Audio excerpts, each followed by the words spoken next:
You're listening to the Board Game Snobs podcast, a ridiculous podcast with ridiculous hosts that discuss ridiculous things. And any mention of board games is purely coincidental. And so, without further ado, and with a heavy dollop of shame and embarrassment on my part, I give you the Board Game Snobs.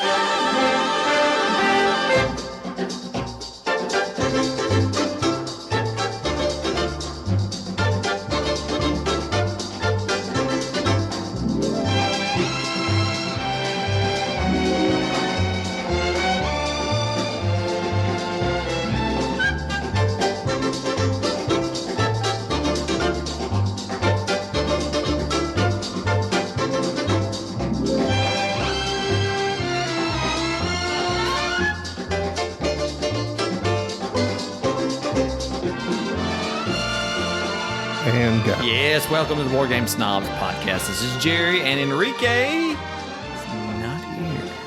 That's sad. Not back yet. From Mexico.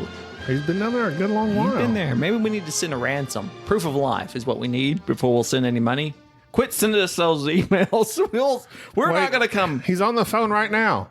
Who? Enrique. Hello there. That's not him. I know that better than him. What if Enrique did get kidnapped? Hey, let me ask you a question. This is Gobby's here too, the host. I'm here as well. Ignore the computer sounds. What if Enrique got kidnapped? Would you go down to fight, let's say, the cartels, multiple cartels, to save him? You have you have skills. You could drive me. I live. I don't need to save him. You know why? I live. Stop it! We're not doing a soundboard, Enrique. What are you doing with the soundboard of Enrique? He's precious. You got to have him. Precious. Because someday he may be gone, but yet I can play. I live. That's true. That is very true. That is very true. And you know who else is with us? Who? I'm Dan Hughes. Oh, God. Welcome, Dan. I'm really getting to where he's getting on my nerves. How dare you? He's getting on my... Every time you have him on the show, you're always like, oh, Terry Crumpets, I'm going to dance some bossa nova. Dan's my number one guy. Yeah, salad cream and such.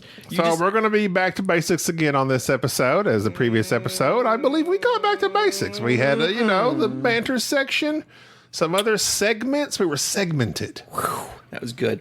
And I believe in segments, such as... Banter segment, engage.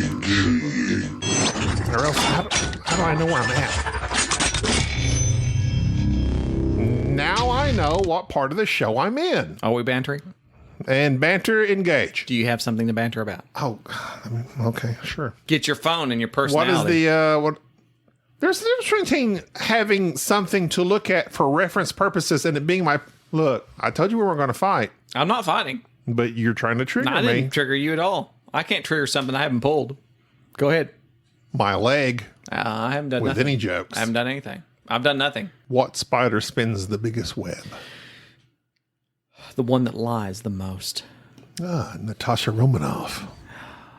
Black Widow. I knew that because I don't watch Marvel. But there was something I looked up once, and then all of a sudden she was on my radar all the time. Like she kept popping up on my Facebook, YouTube. Oh, like for some reason, I don't know why. I'm going to say this. Go ahead. Now there is certain Black Widows. Yes, I've almost been bitten by a Black Widow. I've heard once bitten, twice shy. It's not, and I think those were bats, though. I don't know if that's what that was. I think it was bats. The belfry. I was actually not referring to the arachnid. Or is it free? But free the bats. To rather a cougar. Ooh. Yes. You were bitten by a cougar? No, I don't think your wife's not that much older than you. I don't think. Did you get my references? Anyways, continue on, Mr. Romanovsky. Do you know? No. What spider spins the biggest web? It's not the daddy long legs, because he don't spin no webs, because he doesn't lie. Because I trust him the most, which is weird. Do those legs go all the way up? That's what I ask every time one walks by. What I want to know is, why did they say... To the thorax. Why the daddy long leg? Do humans have a thorax? Why is it the daddy... Yes, they do have a thorax. So then you could ask, do those legs go all the way up to your thorax? That would be quite the line. Of course they Look do. at the thorax on that one. Why not just long legs? Why? Oh, cellar I spiders. tell you, I think they're Why do trying they to make go- them sexy. Look at them long legs. Because long legs are equated to sexiness. Am I incorrect? But why they call them daddy long legs? They should be called zaddy long legs. Am I right? I don't know what that means. Like the Pedro Pascal of spiders. Zaddy? Yes. What does that mean? We had this discussion 3 weeks ago. I really don't remember it. But people keep saying, first off, I heard somebody at work just today, I don't know if I told you this, said they refer to him as granddaddy long legs. I used to call them that when I was a child. They're not granddaddy long legs. They're just daddy long legs. And then they went to say that their jaws are so small that it can't bite you. I've always heard that if they could actually bite you, they would kill you because their poison is so strong. And I've told you that that's a lie. I looked that up. And here's the thing. There's no basis at all for that. They're not venomous of any kind. There's 3 different unrelated groups called daddy long legs, and they have no venom, none of them. So even their distant cousins No venom. have None of them. no suffocation from these daddy long legs. So why They get a bad rap. Why would someone spread those which is false... basically Papa Roach's issue. Why is it that all of these are named after men and they're not any good? Black Widow. Black Widow's awesome. That's a woman. But all male version of insectides, What other male version is there you can think of right off the top of your Papa head? Roach, Daddy Longlegs, Father. Time. Yeah. I don't know. There's a lot of stuff like that I don't think that Uncle Scrooge is a duck. he And he's greedy. ducks are awesome. I like ducks. All Get to right. your banter. I'm sorry, I So interrupted you. the spider that spins the biggest web. The one that doesn't lie. Not of lies, but of silk out of its Silk spinning rectum. thorax. Darwin's bark spider. I knew that. Or, I can't say the scientific name, so I'm not even going to need. try. Nobody's going to look that up. Darwin's bark spider is an orb weaver spider that produces the largest known orb webs, ranging from 900 to 28,000 square centimeters. Nobody understands centimeters in America? Just divide by 3, and that's inches. 140 to 4,340 square inches, How many? Give me a big number. with bridge lines spanning up to 25 meters or 82 feet. Good Lord. 100 What does it need that big web? What is it to like? catch stuff? What is it trying to catch? Snacks. But you don't need that big of an area. Why is it spinning so much? That's You'd have to ask the bark spider. Well, What voice would you give a bark spider? it doesn't have any bite. DMX. X gonna I'm give it to slipping you. it, but he's not slipping and falling on that web. he's not. He is catching stuff. Catching stuff. But X gonna give it to you.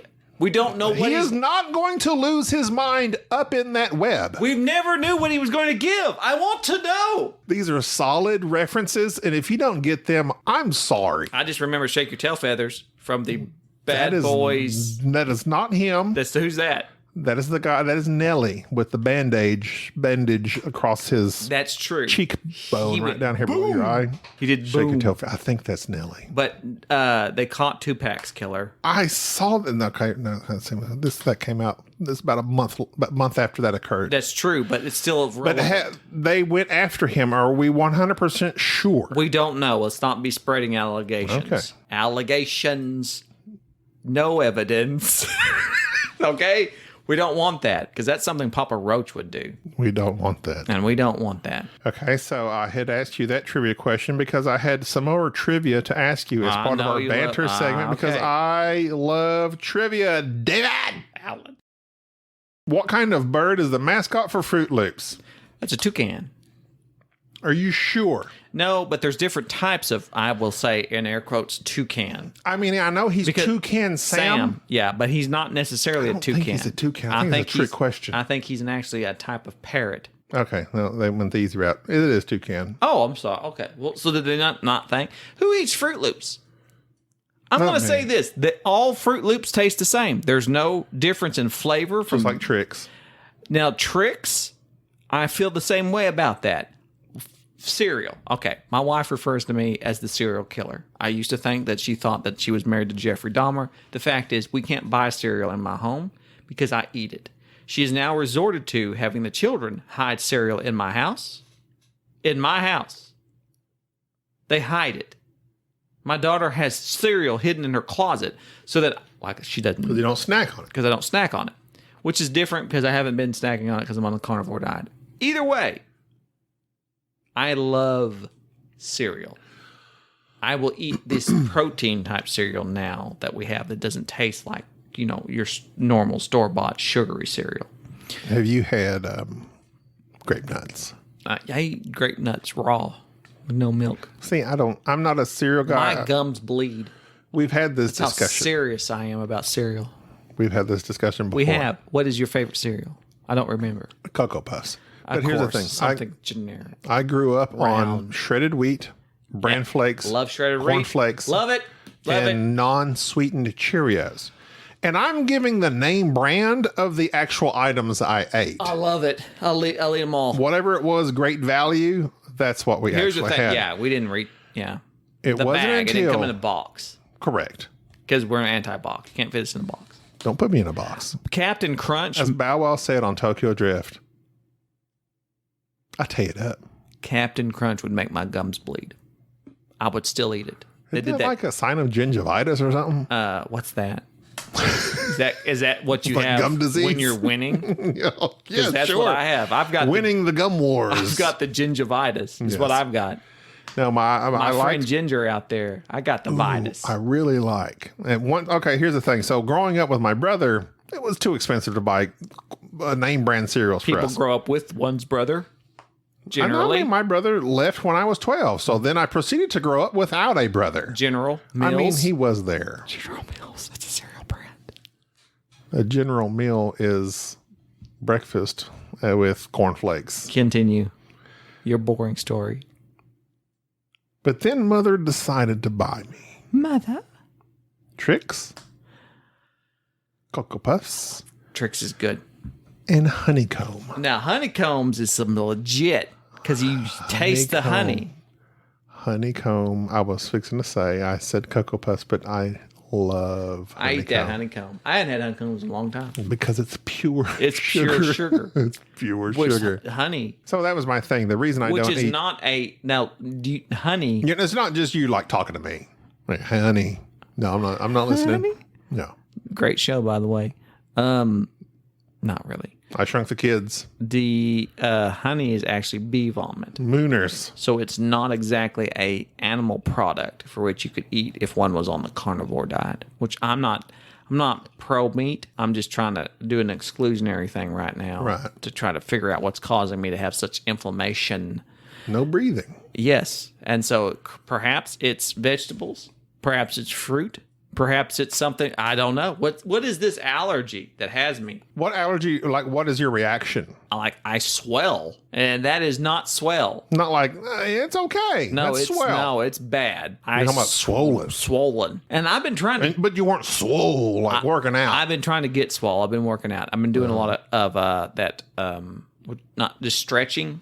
I've been stretching a whole lot. I don't know that stretching will get you swole. It will.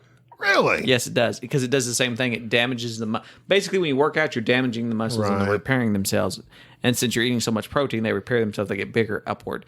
But by stretching, you're elongating the muscle. Elastic Man. Elastic Man. I intend to be not the who was the Elastic Man that died? Was that Konieczka off The Office? Didn't he die? Wasn't he a Fantastic Four? Krasinski. He died. He died, didn't he? There's a Plastic Man, No, that's the Rubber Band. and then there's the Elongated Man. the Rubber Band Man. He was Mr. Fantastic. What was so fantastic about him? Because he could stretch His brain. his neuroplasticity of his brain. Yeah. His brain stretched. I never realized that just then. He's elastic. He stretched. Neuroplasticity. He was that smart. That's you a go. thing. I didn't realize that. There you go. See, Marvel is very meta. I don't know if it's that meta. The comic books were probably more meta than you might give them credit for. I don't know. Those are some smart people writing I don't those read things. comic books. I really have trouble reading comic books. I love the idea of comic books. I don't like and I've reading purchased like big, like bound volumes of them, and I start reading them. Like, I don't know if they're 70s or 80s, they're real hard to get through. Really misogynist. Real hard to get through. That's true as well. There's a lot of stuff that started then that we. That is and it's not that true. I'm against misogyny, but I am You should be because I like women, unlike some people. pro here. massage, I love massages. anti misogyny.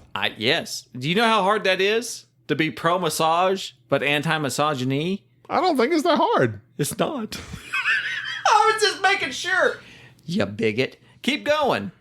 What zodiac sign is the Joker in the movie Batman? He's a Leo. Pisces. I don't know. I don't believe. What in is any of the that. oldest operating why did you amusement? ask me that? I This don't is know. trivia. I'm asking Oh, so you're trivia. just asking stupid stuff that Here I we can't go. possibly know. Go Under ahead. geography, under randomtriviagenerator.com. Oh, random. What is the oldest operating amusement park in the United States? Where did the shmoo? I'm not going to click on it because if I click on it, it shows me answer. I'm going to take my guess. In Arkansas. The shmoo. Remember the shmoo? I'm going to say dog patch. I'm going to say is it Cedar Rapids, Ohio? That's probably more correct.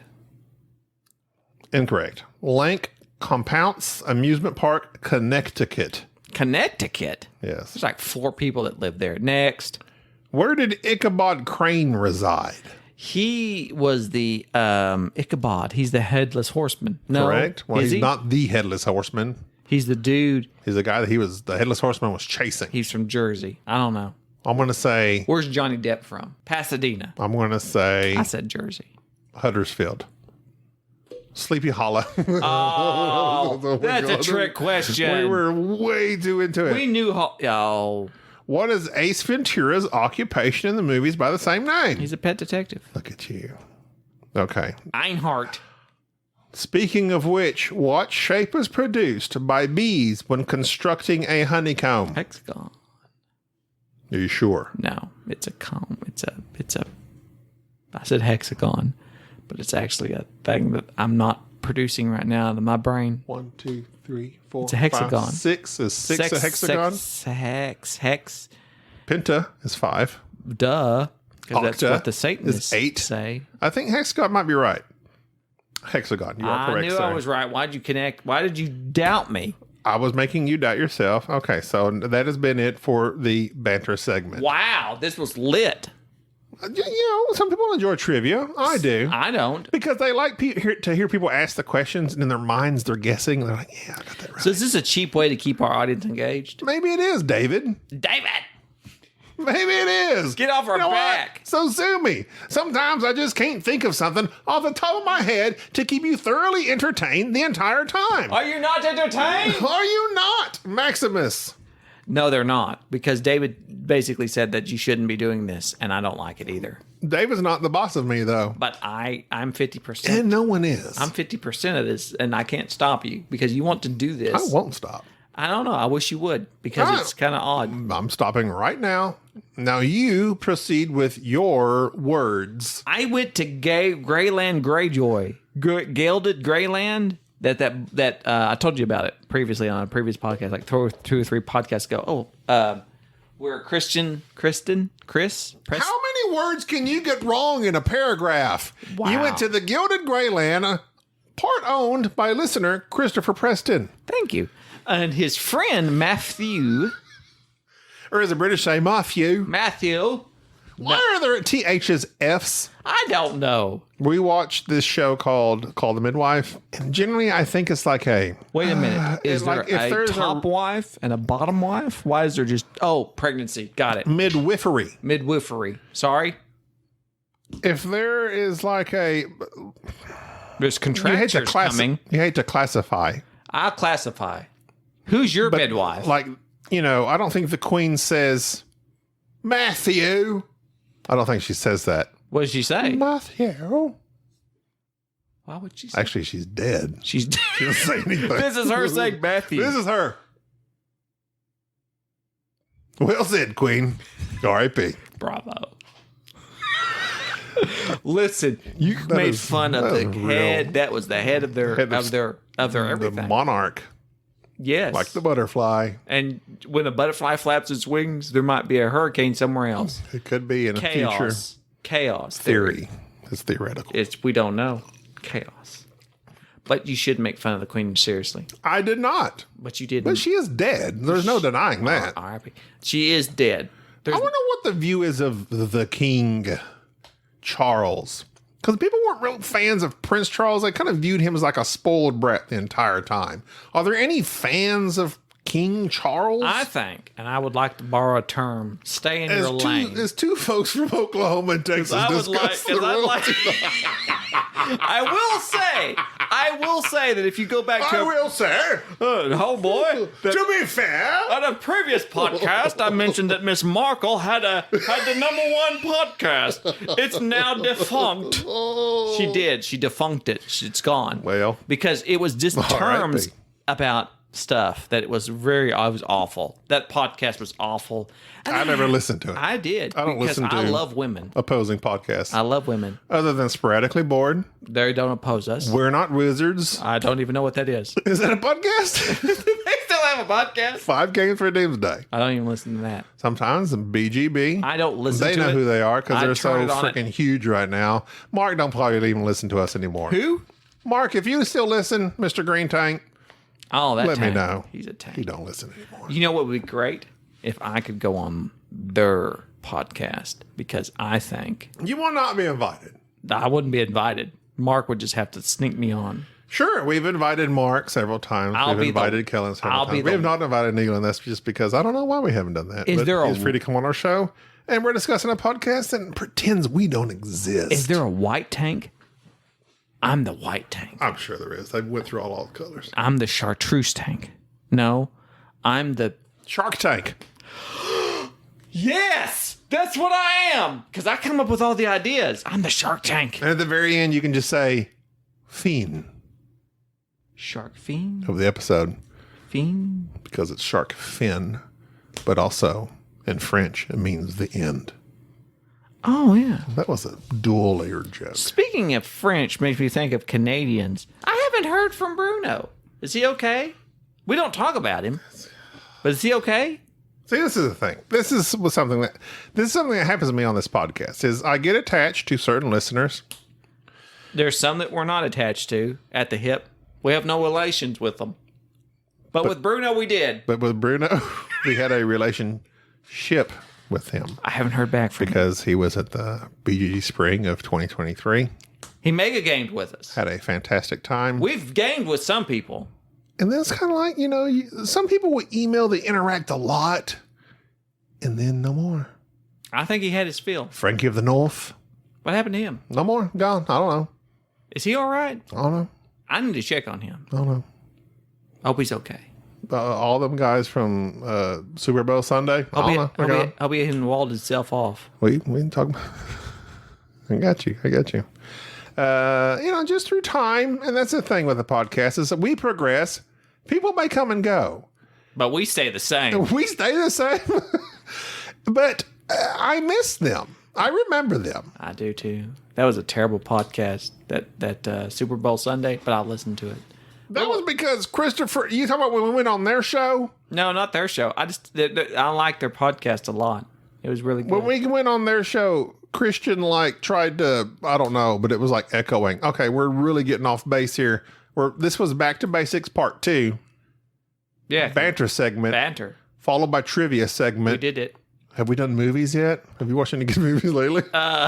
You discussed Encanto with Bruno references. I didn't mean to. but Bruno, email us. Let us know what you're doing. Bruno's a movie man. The writer, the SAG after has been on Do strike. you think he sagged? I think he's on strike. That's why he hasn't wrote us, because he can't write. He cannot. You can't write. Now, You know what's weird is when I listen to podcasts that have actors and actresses on them, under the strike, they could not reference any movie they've been in. No, and here's the thing that I think was interesting. our listeners should know. Since the writer's strike, if they'll go back, they'll realize that's when this podcast has gone down, because many people in the past have accused us as being professional level comedians. It's because we have a team of writers. And one of those writers is Enrique.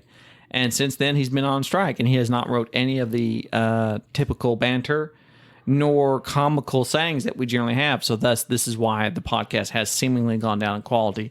It will continue to go down in quality until this writer strike has resolved. I would venture to say, Please do. with just the two of us, as Will Smith once so elegantly put it, it's a little bit smoother. It is. I don't miss Enrique. If he were to, There's not so much talking over each other. he's very. Me and you kind of jive back and forth. It's not. Yes, and Enrique. He's the chaos factor. Just admit it. Listen, And we are, I love Enrique as a person, obviously. but as a business partner, as a third, as a Larry to our Mo I and was Curly. just literally fixing to call him the Curly Joe. Exactly. He does not. He has a certain je ne sais quoi that does not fit in with our qua. That's why I'm saying he's the chaos factor. He is. He is chaos. He's a nice. I love Chaotician. Enrique. Oh. But He's the me Jeff and you, Goldblum. me and you, man, me and you to the end. Jurassic Park. But throwing Enrique, and he always sides with you on everything. Oh, Enrique. Or he's sitting there trying to analyze me and my problems. Which he has no qualifications to do.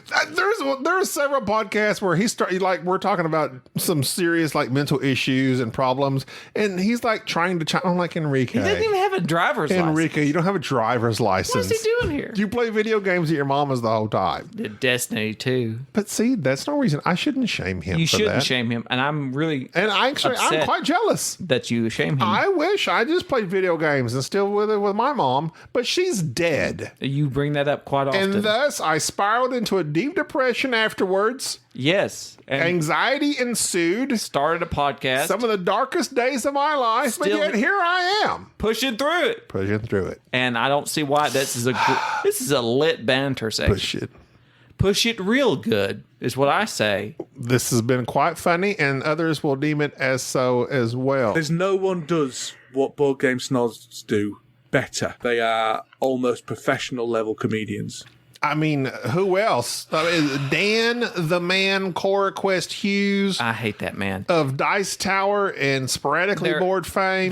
They're translating Core Quest into Arabic and Latin and all these various languages now, which It's a worldwide smash hit. yes, but that's not my point. And Cora deserves all the credit. Yes, because Dan did nothing with that. What did he do? He didn't do anything. If it wasn't for Cora and the other people who did the artwork and all that, and his connection, Dan.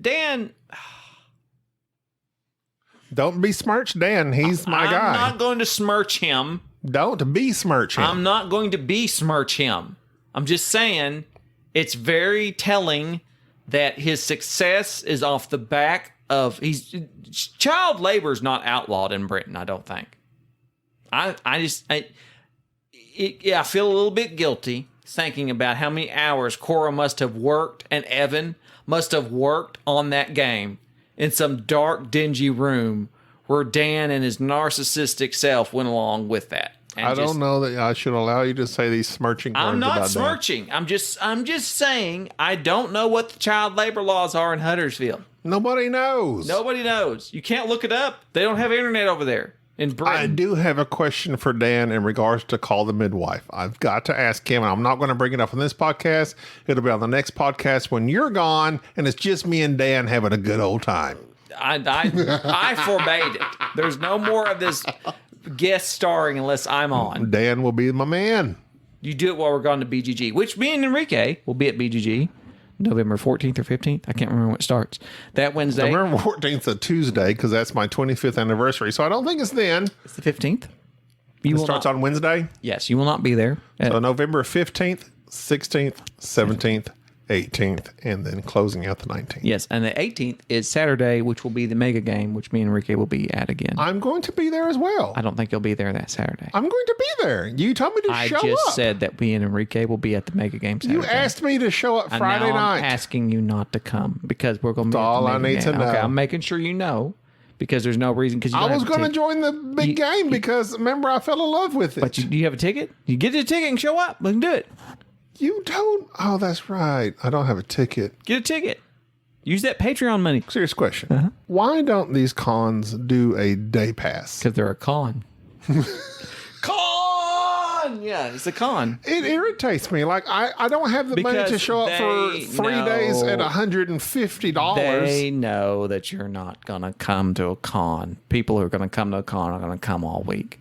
But I just need Saturday. I know, but you can't. I don't like that. I don't like it either, but that's where we're at these days. It bothers me. Well, you can be bothered. Or you could I just am show bothered. up and not say anything. But if they check my wristband, They won't check your they wristband. won't see it there. Just walk in Joaquin Phoenix. and be like, I've risen from the ashes.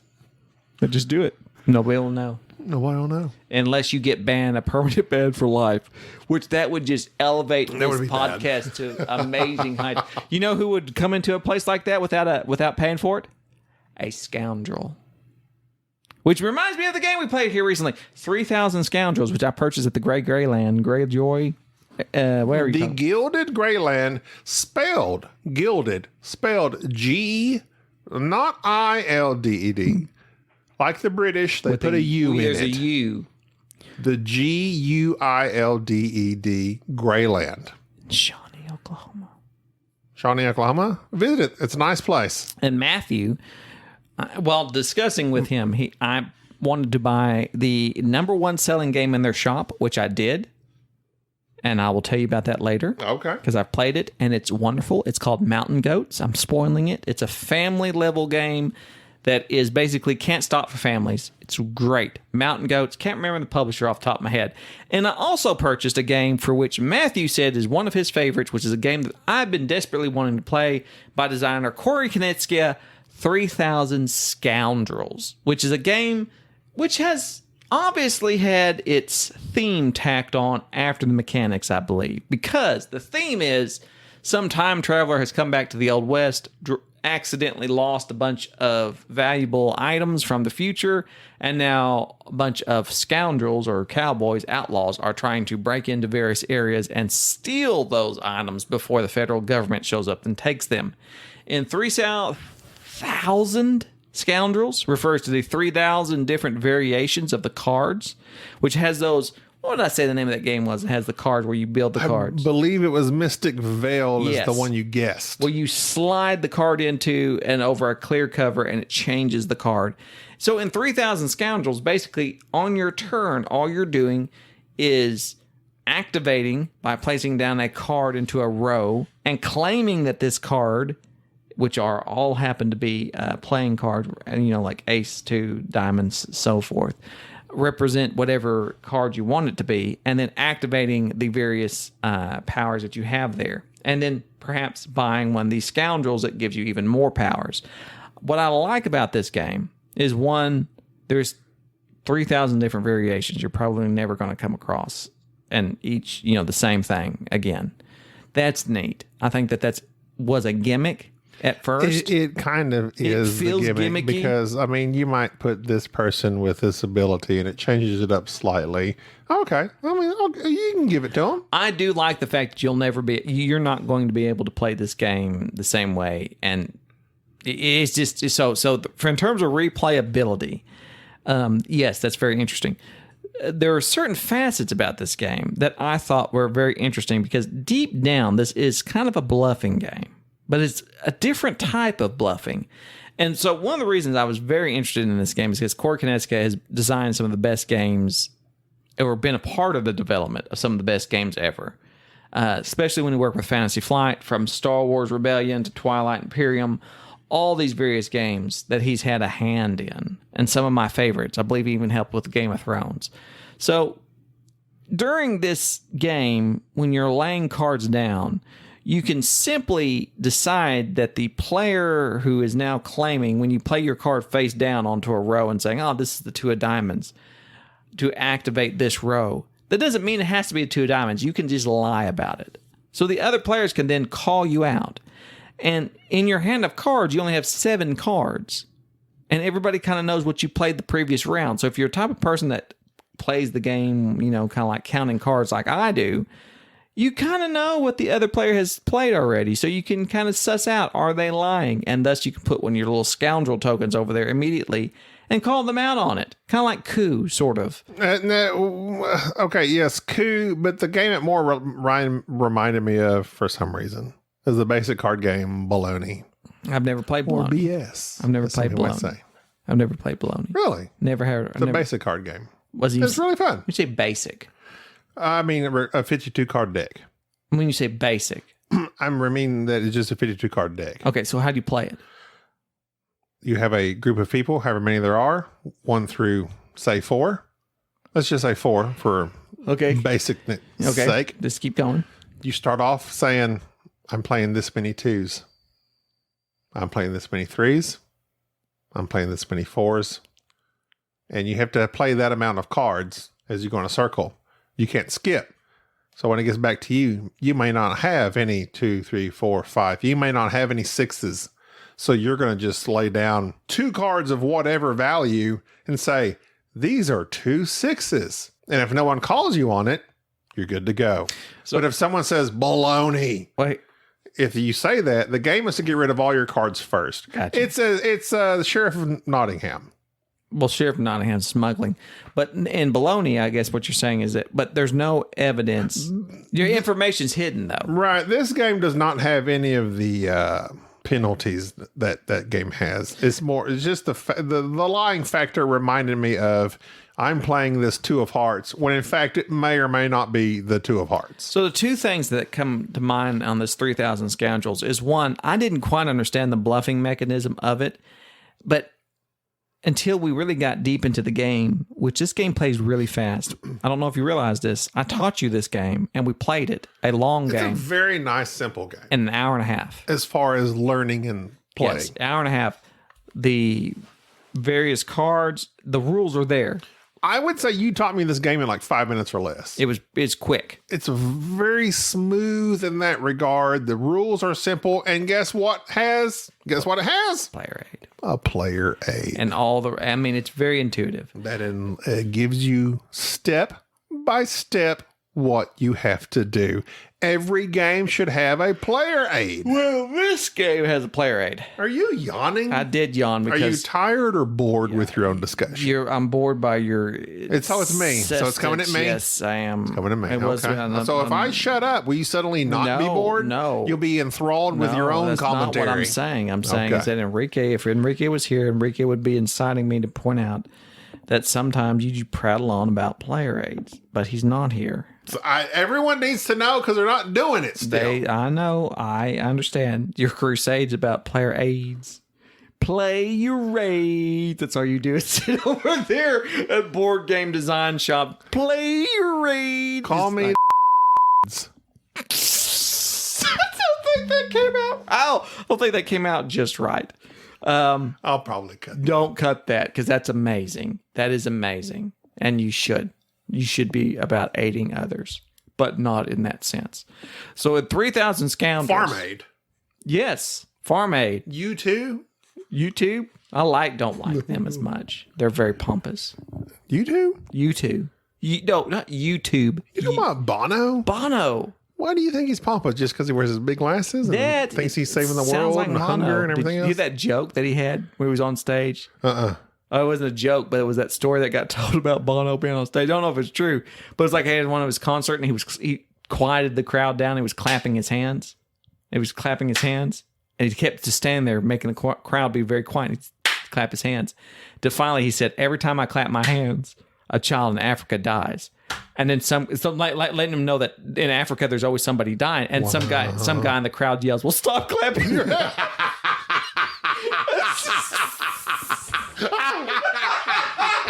So that lives rent free. That's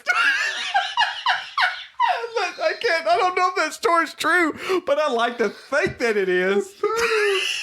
So I know That is so good. because Bono has the power to kill people.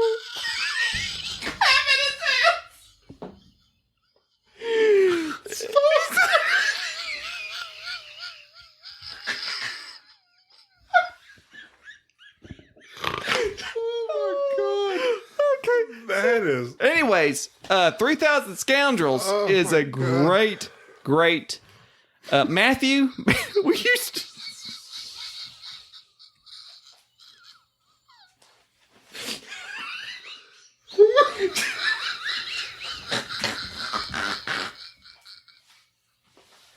That's not that funny. Oh my god, it's just not that funny. It's not that. It's not that fun. It's not that funny. You know how you just get to this point? It's just like you can't. Oh my god. Because it's Bono. And really, I mean, get you, man. It's not that. But listen. We gotta pull it together. Okay, we're professionals. Oh. Okay. So 3,000 Scoundrels was the name. The company that made it is 3,000. 3,000 is the game, the new company that Corey Konieczka works for after he left Fantasy Flight, which did the Initiative and several others. But right now, I would say that what makes this game special is that whole bluffing aspect. And so if you're a fan of Mystic Vale and of just quick, interesting card games that have infinite replayability, or at least, 3,000 times. So I think Enrique, when he gets back from Mexico, is really going to like this game because he loves that combo engine builder type thing because you can do that with these. I mean, I thoroughly enjoyed this. I've been wanting to play this game for quite some time. Matthew there at the Gilded Greyjoy recommended it. He doesn't listen to this podcast. He doesn't care. But maybe Christopher will tell him about it. But I thoroughly love this game. Like I'm sure. Really? Yes. Wow, you're really going on about it now. I think when we replay it with more people, because I think with us two playing it, I think it was interesting. But I think with more players, Yeah, I think a bluffing game is always. I have started a cramp in my did you laugh so hard that I could. Okay, I know. My stomach is wanting to cramp, and I do not have abs, so therefore this is a new sensation. How did you?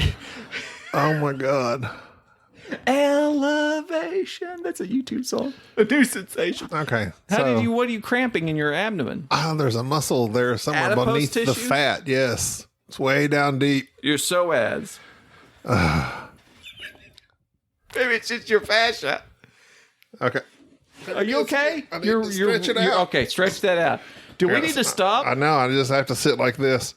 We had emails we were going to read. Go ahead. Okay. Well, all right. And Gabi's stretching. I'll read some emails that we were going to. Right here. That's very interesting. Where did we leave off at? Christopher says that.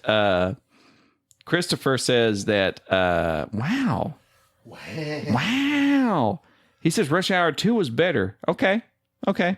Ryan Maxwell says format change. Here's the deal. We did that last podcast. Skip. Oh, okay. What about Sam Rouleau? That one we did not read. You could be talking about snake rectum, how to eat mac and cheese with a spoon, stories of healthcare hero deeds, which is me, or why Bigfoot most likely doesn't exist, and I would still be there. Sure, it's nice to have a word or two sometimes about games, but I wouldn't complain. So he's all pro our format. Don Gilstrap, that's the chicken guy. He's all about board games. Hassan Deverish. I never can say his name right. P.S. I want to hear Enrique's list of the 3 worst games he's played and why. Oh, no. It's Hassan. I'm on episode 161. I would still like some time dedicated to board games. They don't even have to be new. Yeah, that's true. See? I love how Jerry describes/reviews board games.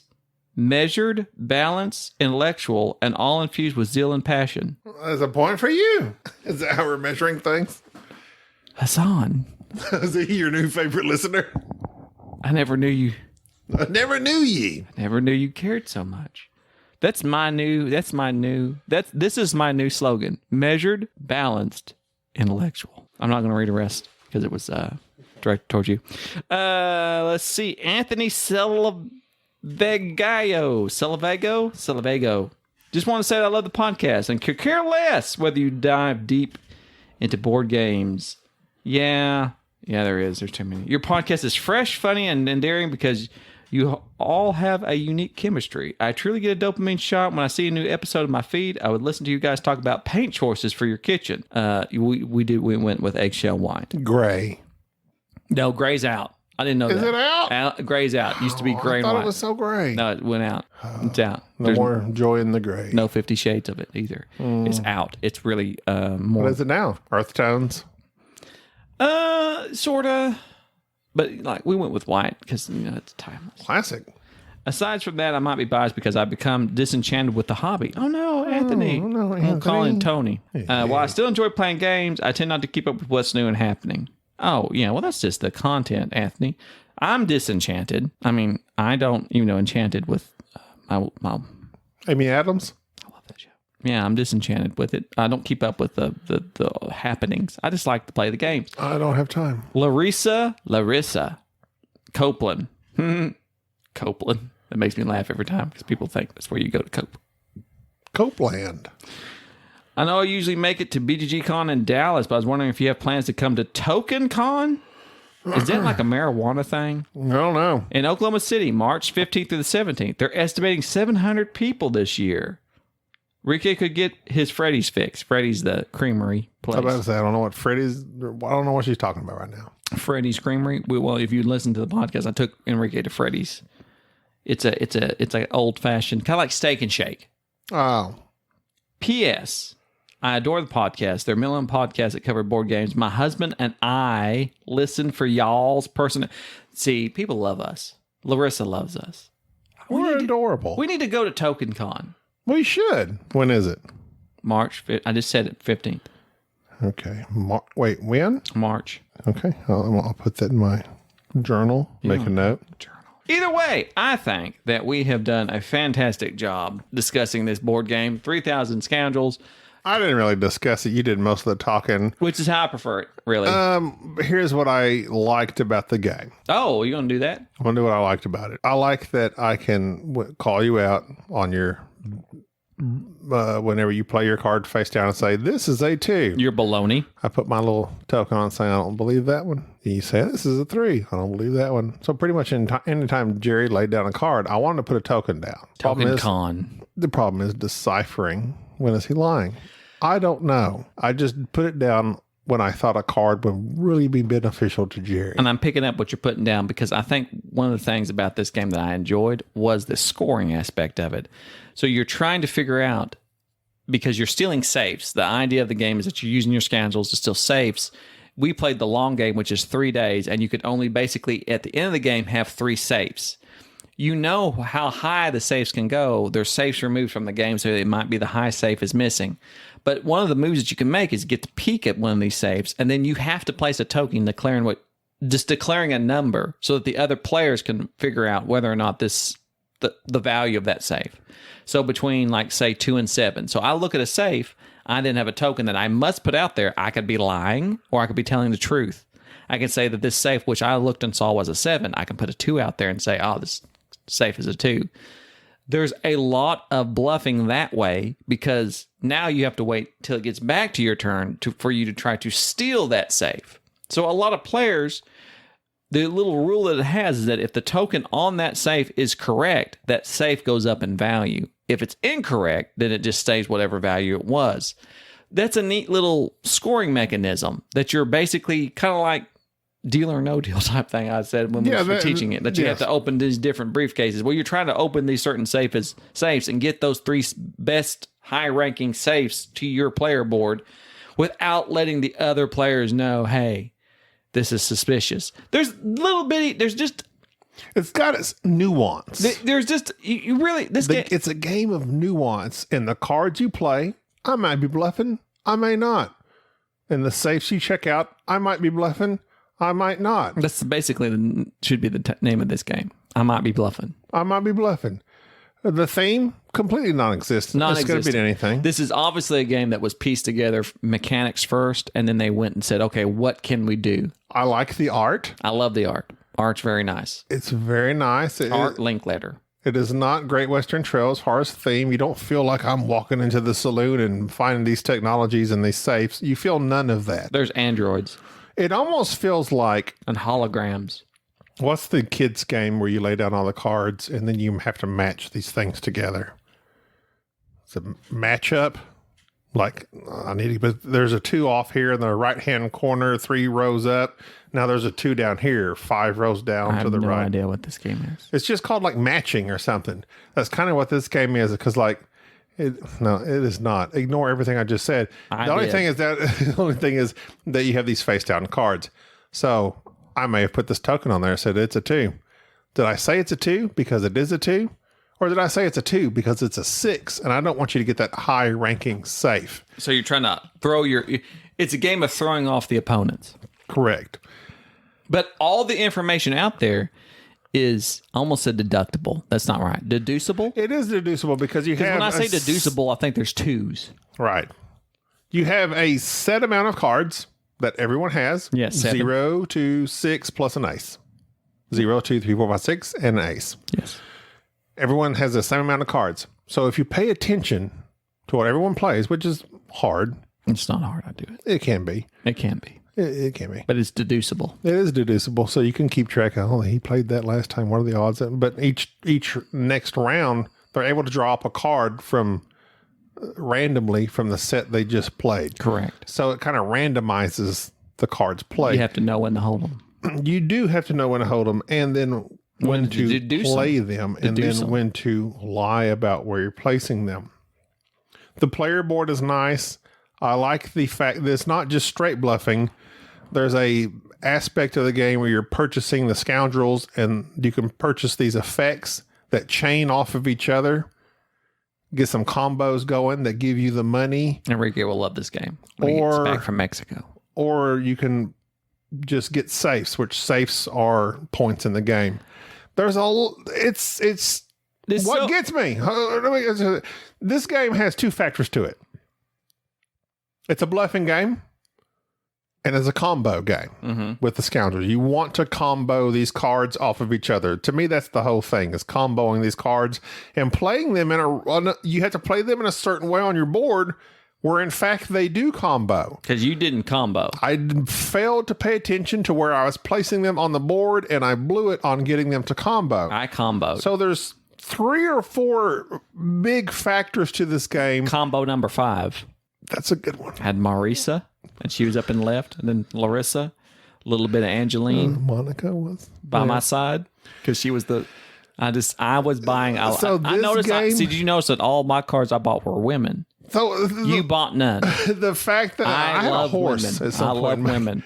How dare you? There was one. How dare you? I like the plastic cards that can interchange with the card behind them. That's interesting.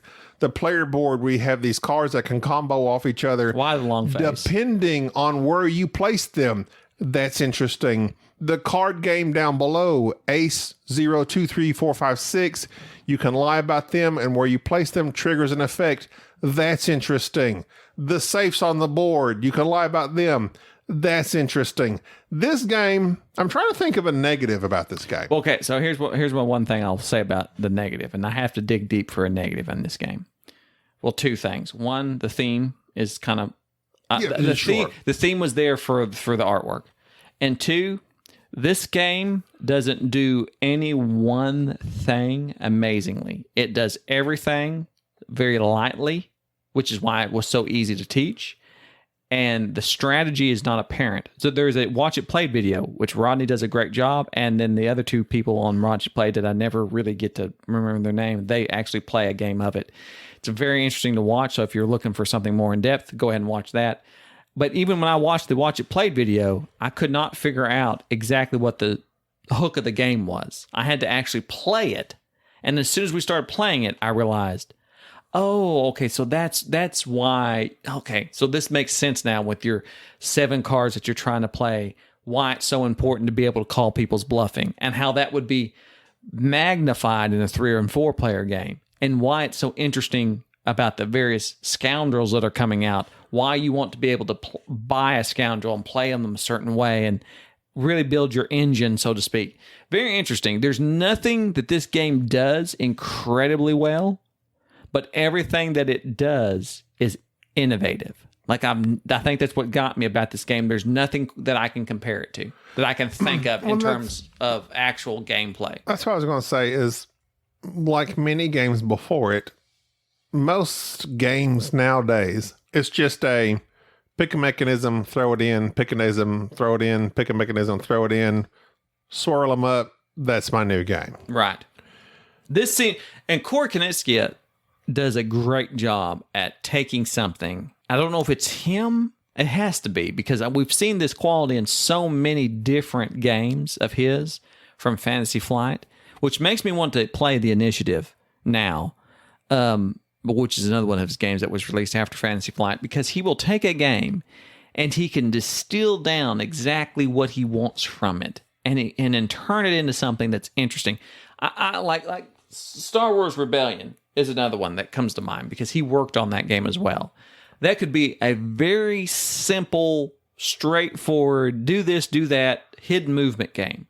But Like Letters from Whitechapel meets X-Wing. right. But instead, he made it this way to where it really does feel like you're trying to tell this little story in the Star Wars universe, and each side is so well balanced. Yeah. I think that's what gets me about this game is that this game is surprisingly balanced because I felt like I was killing you this entire game, and it turned out 20-18. The points in this game are so tight. That's what I was going to say is taking these various mechanisms and making them work smoothly with one another, and they seem balanced with one another.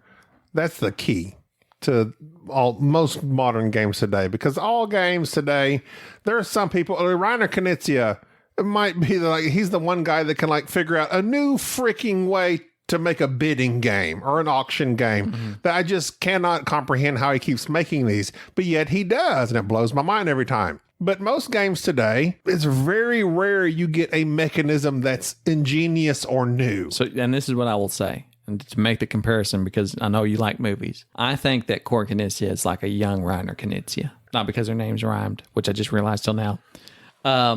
But I think that he's doing something very similar to Reiner. Reiner's taking lighter games, putting a twist on them. Corey Konieczka is taking much heavier games and trying to go, okay, how can I put this twist and make it something innovative? And sometimes it completely fails. Like Discoveries was one of the worst games I've ever played. Absolutely hated that game. But yet, for every one of his games that's bombed, I can think of 3 more that were just awesome. So he's able to take the old tired way of doing things and then saying, okay, this is the twist. Kind of like how Kubrick did back in the 80s and 90s. It's the same way that Christopher Nolan does now. They see something and go, okay, instead of just telling this regular basic story, I'm going to mess with it a little bit. And this is the style that I'm putting forth.